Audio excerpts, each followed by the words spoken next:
Now, chapter 10, wave optics. So, abhi, before wave optics, we studied the chapter ray optics, in which we considered that light travels in straight lines, right? और इस property को use करके हमने reflection, refraction, इनके diagrams, optical instruments, ये सब हमने पढ़ा है ना. हमने एक ही प्रॉपर्टी यूज की कि लाइट स्ट्रेट लाइन में ट्रैवल करती है. और ये जितने भी ये जो फिनोमिना है, रिफ्लेक्शन है, रिफ्रैक्शन है, they are all macroscopic phenomena, right? You can see them on a large scale. But there are some more phenomena like interference, diffraction, polarization. ये सब माइक्रोस्कोपिक लेवल के फिनोमिनाज है जो हम इस चैप्टर में पढ़ेंगे. ठीक है. इन फिनोमिना को हम रे ऑप्टिक्स से एक्सप्लेन नहीं कर सकते. ठीक है. इनको एक्सप्लेन करने के लिए ही हमने वेव्स का कॉन्सेप्ट लेना है, जिसे हम वेव ऑप्टिक्स बोलते हैं. ठीक है. So this branch of physics in which we are dealing with the wave concept of light. Okay. This wave concept of light we are dealing with. This is called as wave optics, या इसको हम physical optics भी बोलते हैं.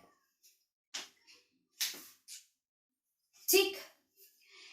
जो wave theory सबसे पहले हमें मिली, वो वेव थ्योरी सबसे पहले दी थी हाइजेंस ने. हाइजेंस एक साइंटिस्ट है. ठीक है. Huygens first of all gave the wave theory of light, और हाइजेंस की थ्योरी को फिर मॉडिफाई किया फ्रेनेल ने. ठीक है. अब ये जो वेव थ्योरी हाइजेंस ने दी, ये वेव थ्योरी कहती क्या है आपसे कि light is a form of energy which travels through a medium in the form of transverse wave motion. Okay. Light is a form of energy which travels. Hello?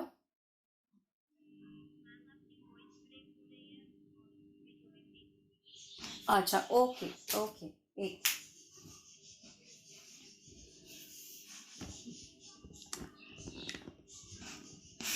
अब ठीक है Archiya. Now it's better. Okay. Video भी ठीक है ना? Okay. So now light is a form of energy which travels through a medium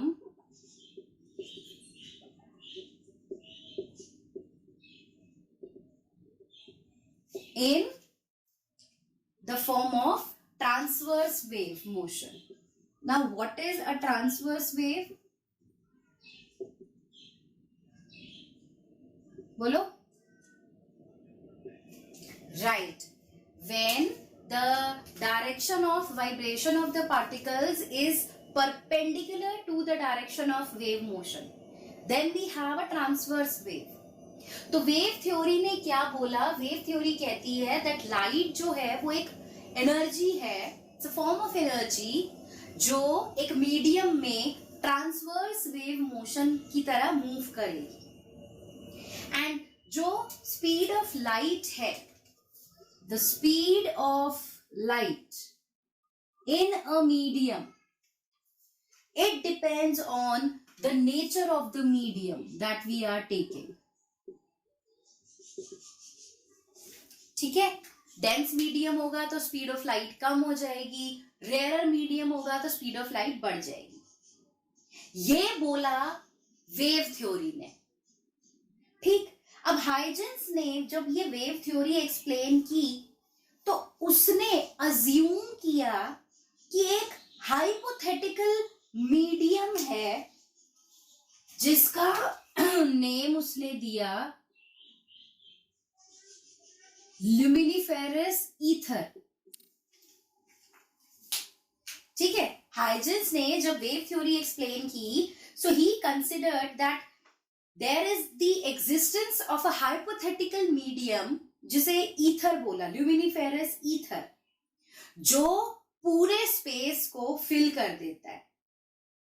and he considered कि ये जो ईथर है, ये ईथर जो है ये मासलेस है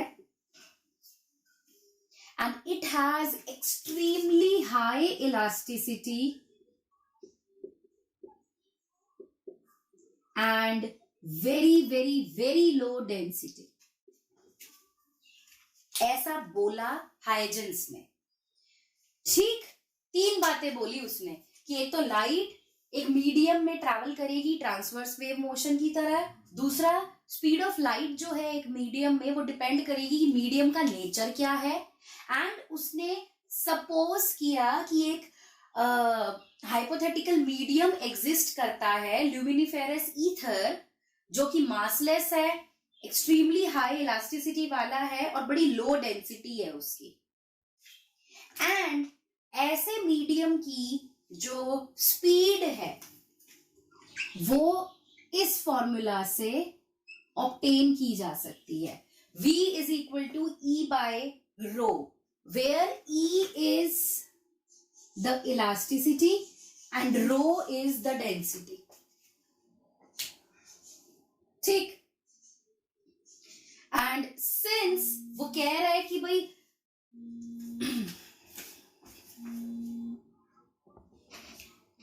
एंड सिंस हाइजेंस ने बोला कि इलास्टिसिटी बहुत ज्यादा है, डेंसिटी बिल्कुल लो है, तो अरे यार क्या है, राइट, तो इस वजह से जो स्पीड ऑफ लाइट है वो बहुत ज्यादा होगी, ऐसा है ना, क्योंकि अगर E ज्यादा है रो कम है तो V बहुत ज्यादा हो जाएगा।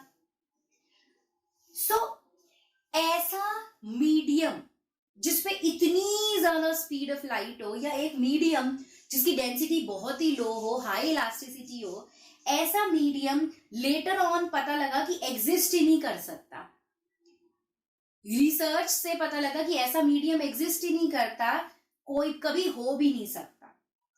सो इस प्रॉब्लम को, कि भाई जो हाइजेंस ने ये बात बोली, इस प्रॉब्लम को रिजॉल्व करा मैक्सवेल ने।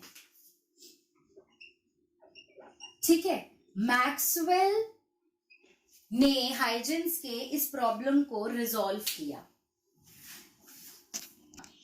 हाइजेंस को मॉडिफाई किया फ्रेनेल ने, जिसने भी wave theory he the, and पर जब हाइजेंस नहीं एक्सप्लेन कर पाया प्रॉपरली, उसने अपने एक हाइपोथेटिकल मीडियम के बारे में भी बात करी जो नहीं था, उस चीज को इंप्रूव किया मैक्सवेल ने। मैक्सवेल ने electromagnetic theory the, electromagnetic theory of light. ठीक, एंड मैक्सवेल ने बोला कि लाइट जो है वो एक इलेक्ट्रोमैग्नेटिक वेव है जिसमें म्यूचुअली परपेंडिकुलर डायरेक्शन में इलेक्ट्रिक एंड मैग्नेटिक फील्ड्स दोनों हैं, और जो लाइट है वो इस डायरेक्शन में ट्रैवल करती है कि जिस डायरेक्शन में लाइट मूव कर रही है वो डायरेक्शन इलेक्ट्रिक और मैग्नेटिक फील्ड दोनों के परपेंडिकुलर हो। एंड ये जो इलेक्ट्रोमैग्नेटिक थ्योरी मैक्सवेल ने दी, इस थ्योरी ने बड़े आराम से interference, diffraction, polarisation, in phenomena को बड़े आराम से एक्सप्लेन करा। पर electromagnetic theory, photo electric effect, Raman effect, Compton effect, ये जो इफेक्ट्स थे इन्हें एक्सप्लेन नहीं कर पाया। तो इस वजह से फिर एंट्री हुई आइंस्टीन की। ठीक है, देन केम आइंस्टीन, और आइंस्टीन ने quantum theory of light the. Einstein की जो क्वांटम थ्योरी थी, उसने बोला कि लाइट जो है वो फोटॉन्स का बना हुआ है। ये सब अभी हम डिटेल में पढ़ेंगे आगे के चैप्टर्स में। ठीक है, और आइंस्टीन की क्वांटम थ्योरी ने photo electric effect, Raman effect, Compton effect, ये सब बड़े आराम से एक्सप्लेन कर दिए। बट क्वांटम थ्योरी जो था ये इंटरफेरेंस, डिफ्रैक्शन और पोलराइजेशन को नहीं समझा पाया। सो मैक्सवेल ने जो चीज एक्सप्लेन करी उसको आइंस्टीन एक्सप्लेन नहीं कर पाया, और जो आइंस्टीन ने एक्सप्लेन करी उसको मैक्सवेल एक्सप्लेन नहीं कर पाया। तो इन दोनों की थ्योरीज का फायदा उठाया डी ब्रॉगली ने। ठीक है, डी ब्रॉगली ने इसका फायदा उठाया और उसने कहा, क्या उसने डुअल नेचर ऑफ लाइट दिया।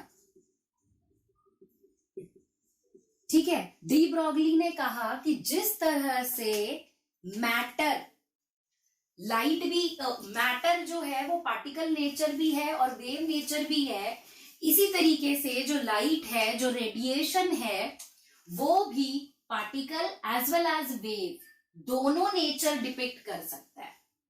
एंड डी ब्रॉगली के इस बात को प्रॉपरली लोगों ने एक्सेप्ट किया, समझा एंड इंप्लीमेंट भी कर लिया, that yes, light exhibit both behaviours, particle as well as wave, and जो अलग अलग फिनोमिना है, चाहे वो रिफ्लेक्शन रिफ्रैक्शन हो, चाहे वो फोटो इलेक्ट्रिक इफेक्ट हो, रमन इफेक्ट हो, कॉम्पटन इफेक्ट हो, या फिर इंटरफेरेंस, डिफ्रैक्शन, पोलराइजेशन, सारे फिनोमिना को हम एक्सप्लेन कर सकते हैं by considering light as a particle nature and light as a wave nature. So इन सब ने इतनी सारी बातें कही। नाउ एक टर्म होती है जिसे बोलते हैं वेव फ्रंट। वेव फ्रंट, अब ये वेव फ्रंट क्या होता है? लोकस पता है आप लोगों को? What is a locus? Wave front क्या होता है? वेव फ्रंट क्या है? It is a continuous locus of all the particles of a medium which are vibrating in the same phase at a given instant. Wavefront क्या है? एक continuous locus है। Locus means a collection of all the points, right? So wavefront एक ऐसा continuous locus है, किस चीज का? पार्टिकल्स का। कौन से पार्टिकल्स? ऐसे पार्टिकल्स जो एक पर्टिकुलर इंस्टेंट पर सेम फेज में वाइब्रेट कर रहे हो। ठीक है, मतलब अगर फर्स्ट पार्टिकल के लिए मान लो फेज 0 है, तो सारे पार्टिकल्स के लिए फेज 0 ही होना चाहिए। All the particles should be vibrating in the same phase. अगर मान लो 90 डिग्री का फेज है, तो सब में फिर 90 डिग्री का फेज होना चाहिए। ठीक है, अब वेव फ्रंट कैसे बनता है, कैसा होता है? अगर मेरे पास एक लाइट सोर्स है, वो लाइट सोर्स हर डायरेक्शन में लाइट एमिट करेगा। ठीक है, अब अगर हम एक होमोजीनियस मीडियम ले लें, एक ऐसा मीडियम जो सेम है, थ्रू यूनिफॉर्म मीडियम है, सो लाइट सोर्स जो हर डायरेक्शन में लाइट वेव्स भेजेगा, वो लाइट वेव्स के लिए वेलोसिटी सेम रहेगी because it's a homogeneous medium. So same velocity से जब लाइट वेव्स हर डायरेक्शन में जाएंगी तो वो सब सेम टाइम पर ही पहुंचेंगी क्योंकि सेम डिस्टेंस कवर करेंगी. सो नेचुरली जब ऐसे पार्टिकल्स आपके पास हैं जो सेम वेलोसिटी से सेम टाइम में सेम डिस्टेंस कवर कर रहे हैं, तो डेफिनेटली ऐसे पार्टिकल्स सेम फेज में एक दूसरे के साथ वाइब्रेशंस दिखाएंगे. तो जब ऐसे पार्टिकल्स का लोकस हम फॉर्म करते हैं ना, तो उसे वेव फ्रंट बोलते हैं.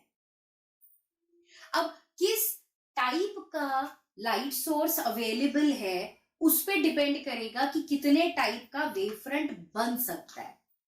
जैसे मान लीजिए मेरे पास एक पॉइंट सोर्स है. Let's say I have a point source S. ये पॉइंट सोर्स हर डायरेक्शन में वाइब्रेशंस भेजेगा या लाइट एमिट करेगा in all the directions. Agree? It will emit light in all the directions. So जब हम इन सारों को ज्वाइन करते हैं, जब हम एक लोकस फॉर्म करते हैं, so this will give you a spherical wavefront. So first is spherical wavefront. Spherical wavefront क्या होता है? When light source is a point source.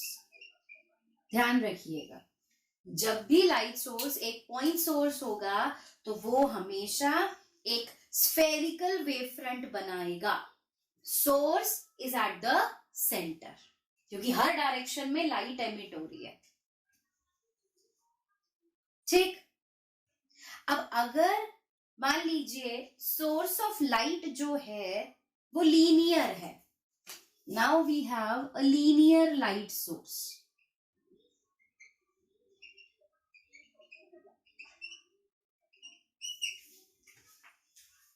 सो ये लीनियर लाइट सोर्स भी हर डायरेक्शन में लाइट एमिट करेगा. Agree? It will emit light in all the directions.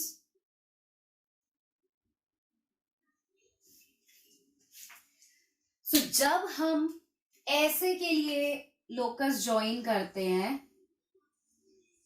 So we get a cylinder.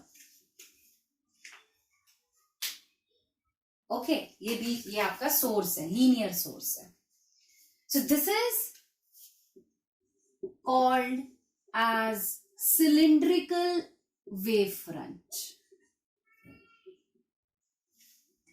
सो जब आपके पास एक पॉइंट सोर्स होगा तो स्फेरिकल वेव फ्रंट बनेगा. जब आपके पास एक लीनियर सोर्स ऑफ लाइट होगा तो सिलिंड्रिकल वेव फ्रंट बनेगा. ठीक. एंड अगर हम कहें कि ये जो पॉइंट सोर्स है या लीनियर सोर्स है, if it is situated at a very large distance. ठीक. अगर एक पॉइंट सोर्स या एक लीनियर सोर्स हम ऐसा ले रहे हैं जो बहुत लार्ज डिस्टेंस पर सिचुएटेड है, तो ऐसे स्फेरिकल या सिलिंड्रिकल वेव फ्रंट का जब हम एक छोटा सा पोर्शन देखेंगे ना, तो वो हमें प्लेन की तरह नजर आएगा. सो ऐसे वेव फ्रंट को बोलते हैं प्लेन वेव फ्रंट.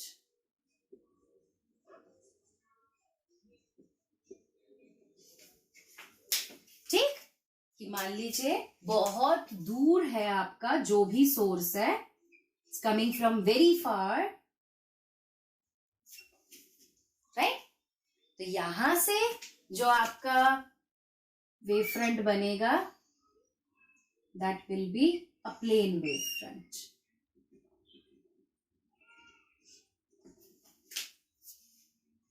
ठीक है, समझ आ गया सबको?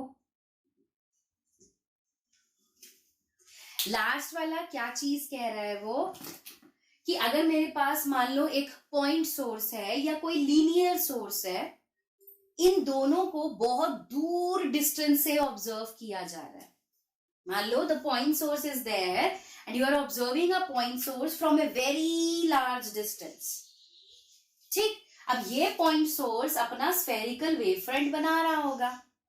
तो जब आप बहुत दूर डिस्टेंस से देखोगे ना, तो इस स्फेरिकल वेव फ्रंट का एक पोर्शन, एक छोटा सा पोर्शन जब हम देखेंगे ना दूर डिस्टेंस से, तो वो हमें एज अ प्लेन नजर आएगा. उसे हम प्लेन वेव फ्रंट बोलते हैं. ठीक है. अब चाहे आप पॉइंट सोर्स ले लो, चाहे आप लीनियर सोर्स ले लो, दोनों के लिए ही point source spherical wave front बना रहा है, linear source cylindrical wave front बना रहा है. अगर इन दोनों सोर्सेस को अगर आप बहुत दूर कहीं डिस्टेंस से ऑब्जर्व करो, तो जो स्फेरिकल या सिलेंड्रिकल वेव फ्रंट्स ये बना रहे हैं, तो इनका एक स्मॉल पोर्शन आपको नजर आएगा और वो एज अ प्लेन नजर आएगा कि बड़ी दूर से ये वेव फ्रंट आ रहा है, जो एक प्लेन वेव फ्रंट की तरह दिखता है. अब यहां पे अगर मैं एक मीडियम लूं, ठीक है, और मैं कुछ स्ट्रेट लाइंस ड्रॉ करनी शुरू करूं which are perpendicular to the wave front. ठीक है.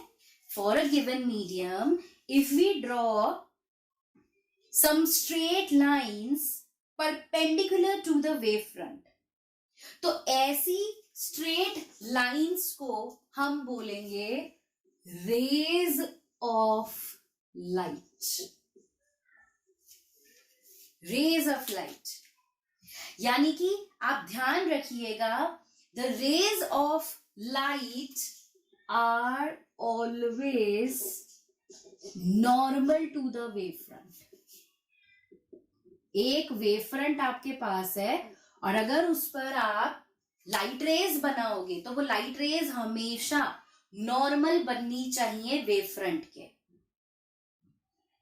ठीक, जैसे देखो इधर, मान लो आपके पास एक प्लेन वेवफ्रंट है. We have a plane wavefront like this. Let's say this is a plane wavefront. ठीक है, plane wavefront.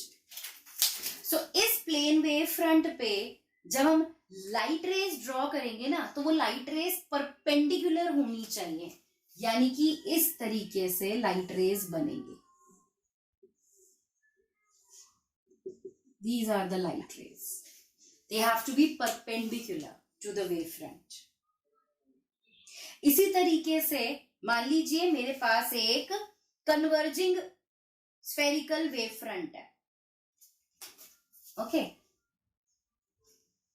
कन्वर्जिंग मतलब एक पॉइंट पर सारी की सारी कन्वर्ज कर रही हैं.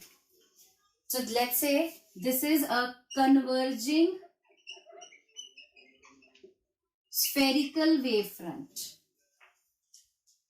So converging spherical wavefront पर अगर आप एक आपको लाइट रेज ड्रॉ करनी है, so how will you do it? Perpendicular बननी चाहिए.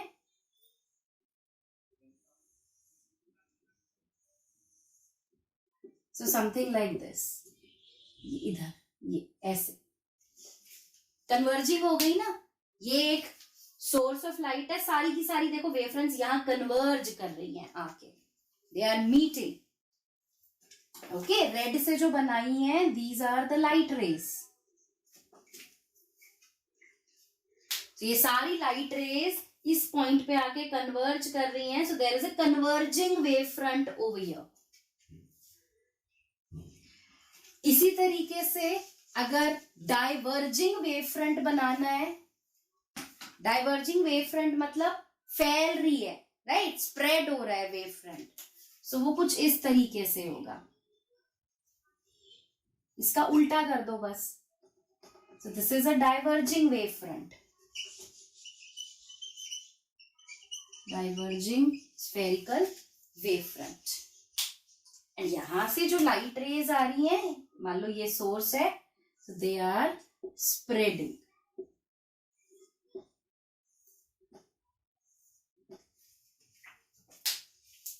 Okay, so these are the light rays.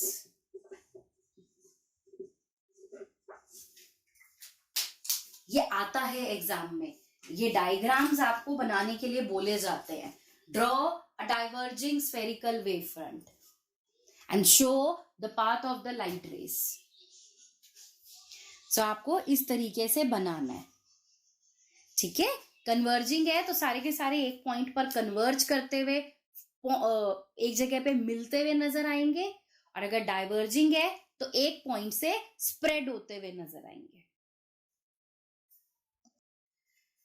Now Huygens principal. Huygens ने एक हाइपोथेसिस दिया. ठीक है, किस चीज के लिए? वेव फ्रंट कैसे बनेगा और वेव फ्रंट प्रोपगेट कैसे करेगा, मूव कैसे करेगा. तो वेव फ्रंट कंस्ट्रक्शन के लिए एंड वेव फ्रंट प्रोपगेशन के लिए हाइजेंस ही गेव अ हाइपोथेसिस. ठीक, एंड हाइजेंस प्रिंसिपल के हिसाब से there are two hypothesis that Huygens has given. First hypothesis क्या कहता है? Every point on the given wave front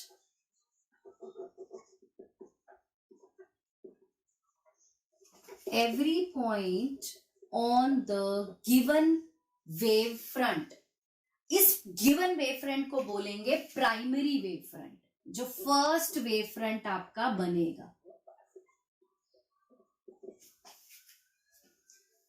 ठीक है, acts as a fresh source. मैं ये पूरा लिख रही हूं बिकॉज हर वर्ड का एक मीनिंग है यहां पर. acts as a fresh source of new disturbance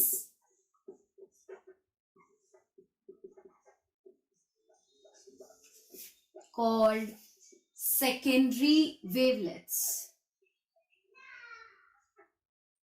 Called secondary wavelets, which travel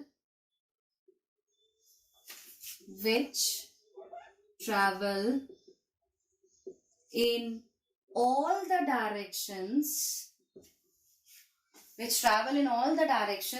with the velocity of light.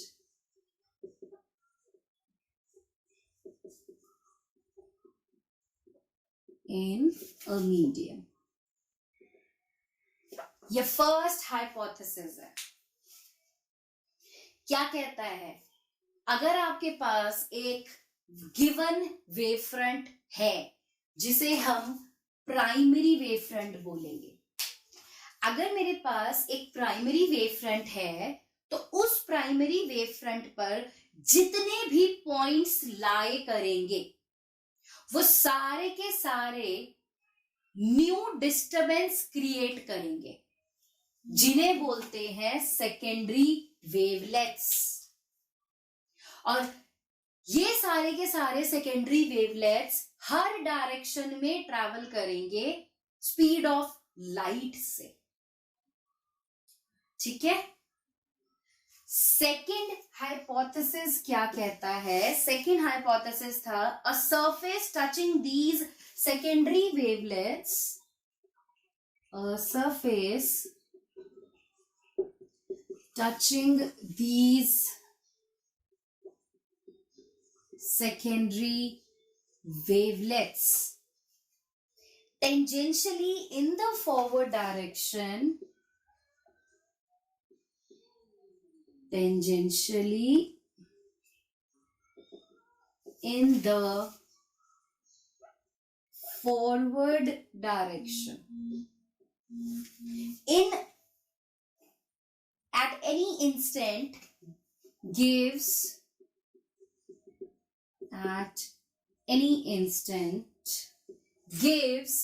a new wave front at that instant.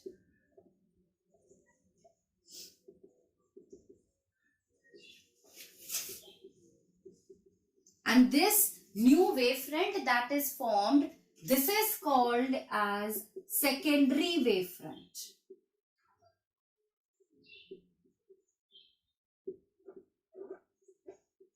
ये इसका सेकंड पोस्टुलेट है. ठीक है. जो सेकेंडरी वेवलेट्स बने, उन सेकेंडरी वेवलेट्स पर अगर हम टेंजेंशियल डायरेक्शन में एक सरफेस ड्रॉ कर दें फॉरवर्ड डायरेक्शन में, तो वो सरफेस एक नया वेवफ्रंट आपको दे देगा जिसे सेकेंडरी वेवफ्रंट बोला जाता है. ठीक, मैं एक बार दोनों लाइंस को फिर पढ़ के बताती हूं, ध्यान से देखो. एक प्राइमरी वेवफ्रंट है आपके पास, उस प्राइमरी वेवफ्रंट पर जितने भी पॉइंट्स लाए करेंगे वो सारे के सारे पॉइंट्स न्यू डिस्टरबेंस क्रिएट करेंगे वाइब्रेशन करके, जिसे सेकेंडरी वेवलेट्स बोला जाता है. ये सेकेंडरी वेवलेट्स पर जब हम टेंजेंशियल डायरेक्शन में एक सरफेस बना देते हैं फॉरवर्ड डायरेक्शन में, तो वो जो नया सरफेस बनता है उसको सेकेंडरी वेवफ्रंट बोलते हैं. ठीक, जैसे डायग्राम से मैं आपको एक्सप्लेन करती हूं. मान लो हमारे पास एक प्राइमरी वेवफ्रंट है ए बी. स्फेरिकल भी ले लेते हैं, प्लेन वेवफ्रंट, दोनों से एक्सप्लेन करते हैं. Let's say I have a spherical wavefront A and B. इस spherical wavefront पे let's say ये points हैं, point number 1, point number 2, point number 3, कितने भी हो सकते हैं ये. ठीक है, let's say इधर point number 4. ये प्राइमरी वेवफ्रंट हो गया, इसके ऊपर ये पॉइंट्स हो गए 1 2 3 4. अब ये वाइब्रेट करेंगे, they will act as a fresh source of new disturbance, so they will start vibrating. अब point source है, spheres बनाएंगे. So let's say इस तरीके से spheres बन गए. ये जो spheres बने, these are called as secondary wavelets. अब इन सेकेंडरी वेवलेट्स पर हम टेंजेंशियल डायरेक्शन में एक सरफेस बनाते हैं. तो ये टेंजेंट ऐसे होगा ना, जो सरफेस को बस टच करके जाए. सो इस तरीके से हम एक सरफेस ड्रॉ करते हैं यहां पर, लाइक दिस. आगे भी बन सकता है, पीछे भी बन सकता है. सो ये जो सेकंड सरफेस यहां बना ए डैश बी डैश, इसे बोलेंगे सेकेंडरी वेवफ्रंट. भाई अब ये आगे भी बन सकता है टेंजेंशियल सरफेस, पीछे भी बन सकता है. बट कभी ऐसा हुआ है, आपने कभी ये चीज ऑब्जर्व करी है कि कोई भी बैकवर्ड फ्लो हो जाए एनर्जी का या वेव का? वेव हमेशा आगे ही बढ़ती है. वेव क्या करती है? वेव एनर्जी कैरी करके लेके जाती है. तो अगर ए बी एक वेव फ्रंट है तो वेव यहां से आगे आगे आगे आगे ही बढ़ेगी, पीछे तो नहीं आएगी वेव. सो ये जो बैकवर्ड वाला है ना, ये कुछ नहीं होता. There can not be a wave front in the backward direction. Wave front हमेशा फॉरवर्ड डायरेक्शन में ही मूव करता है, इसीलिए ये लिखा है surface touching the secondary wavelets tangentially in the forward direction.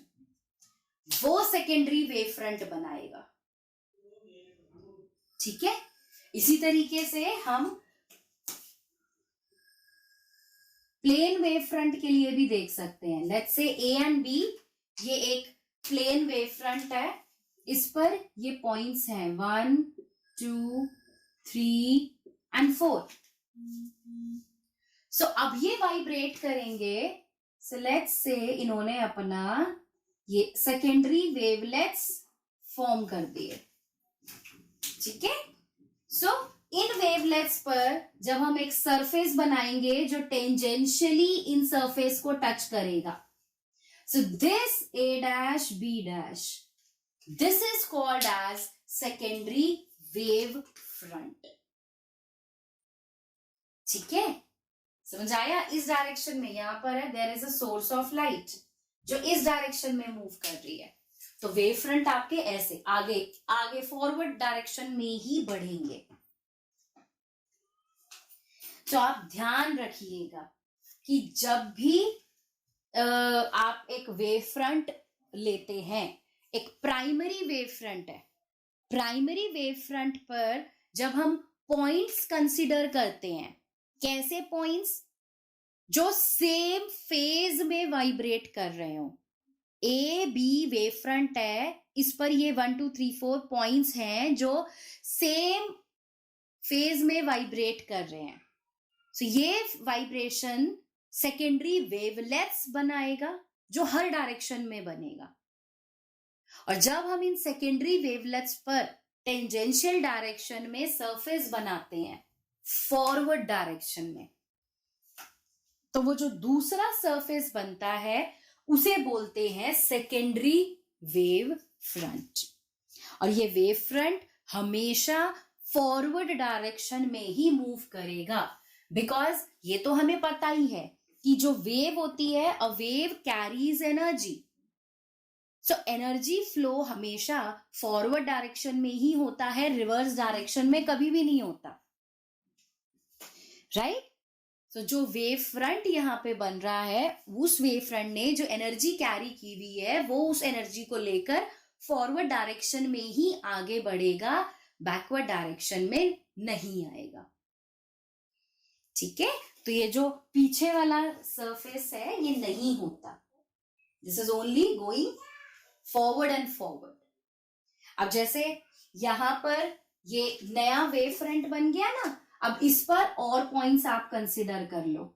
जैसे मैंने यहाँ पे पॉइंट्स कंसिडर कर लिए 1 डैश 2 डैश 3 डैश 4 डैश, ये फर्दर एक और सेकेंडरी वेवलेट बना देगा A double dash B double dash, जो A डैश B डैश के लिए सेकेंडरी होगा, फिर ये फर्दर और बढ़ाएगा। तो हम ये कह सकते हैं कि A B वेव फ्रंट आगे बढ़ गया, A dash B dash position पर आ गया।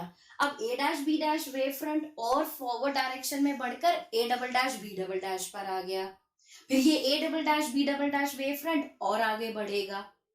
सो इस तरीके से नया वेव फ्रंट क्रिएट हुआ, जनरेट हुआ और प्रोपगेट भी कर गया फॉरवर्ड डायरेक्शन में। सो ये चीज हाइजेंस ने समझाई।